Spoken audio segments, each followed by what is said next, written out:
Assalamualaikum warahmatullahi wabarakatuh. Saya Inziatu Zahro dari kelas Pendidikan Geografi 3B akan menjelaskan materi tentang geomorfologi regional Pulau Jawa. Nah, jadi yang pertama ialah letak, luas, dan batas Pulau Jawa. Definisi letak geografis Pulau Jawa adalah posisi berdasarkan wilayah dan bentang alam yang ada di sekitarnya, misalnya kota, pulau, gunung, dan laut. Pulau Jawa dan Sumatera berbatasan di sebelah barat, Bali di bagian timur, Kalimantan yang berada di bagian utara, dan Pulau Natal di bagian selatan. Nah, jadi perairan yang mengelilingi Pulau Jawa adalah Laut Jawa di sebelah utara, Selat Sunda di bagian barat, Samudra Hindia di sebelah selatan, serta Selat Bali dan Selat Madura di area timur. Selanjutnya, kondisi iklim, hidrologi, dan jenis tanah di Pulau Jawa. Seperti daerah lainnya di Pulau Tropis, Jawa, iklim di Indonesia memiliki dua musim, yaitu musim hujan dari periode bulan Oktober sampai April dan musim kemarau selama Mei sampai September. Nah, musim kemarau ini waktu terbaik terbasah adalah antara Januari sampai Februari. Jawa Barat dari daerah basah timur dan daerah pegunungan menerima curah hujan lebih tinggi. Dataran tinggi perairan Jawa Barat menerima lebih dari 4.000 mm per tahunnya, sedangkan pantai utara Jawa Timur menerima 900 mm per tahunnya. Suhu rata-rata Jawa Indonesia mulai dari 20 derajat Celcius sampai 29 derajat Celcius atau 71,6 derajat sampai 84,2 derajat tentang Fahrenheit. Rata-rata kelembapan cuaca Indonesia Jawa adalah 75%. Daerah utara yang lebih panas dari tengah-tengah pulau. Nah, rata-rata 34 derajat Celcius di musim kemarau.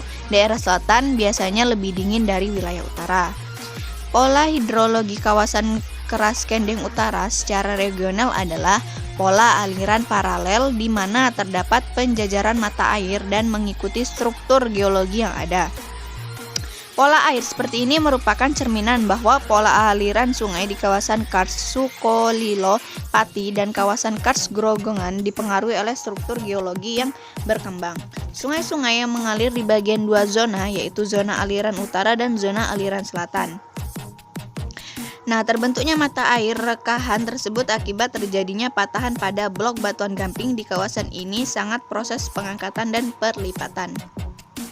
Menurut Biro Pusat Statistik pada 2017, setelah populasi orang Indonesia ada di Pulau Jawa hanya menampung 20% populasi.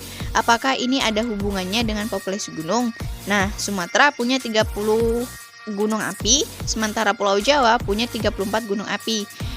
Nah, jadi ahli tanah dari Universitas Andalas memberikan jawaban mengapa tanah di Pulau Jawa lebih subur dibandingkan tanah Sumatera.